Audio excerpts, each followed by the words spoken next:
नमस्कार मित्रांनो, कसे आहात सगळे? होप सगळेजण मजेत असतील. मी सौरजित, मी आलो आहे रत्नागिरीमध्ये आणि चला बघूया काय काय एक्सप्लोअर करेल मी रत्नागिरीमध्ये.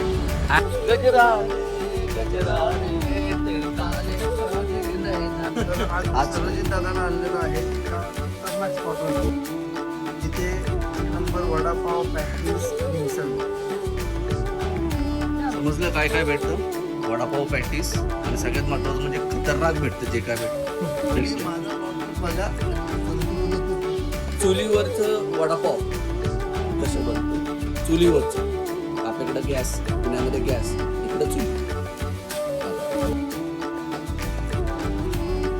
First bite.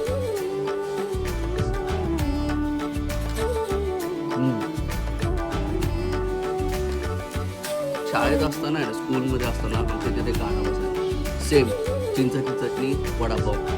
तिथं मी एक वडापाव खाल्ल्यानंतर 2-3 एक्स्ट्रा वडे खायचो का, कारण की चटणी होती खूप भारी चटणी. सेम ती एक वाईब, ती एक टेस्ट आली आता. बोला. एक नंबर. काय बोलाल वडापाव बद्दल? वडापाव बोलतो तर काय मी बोलणार.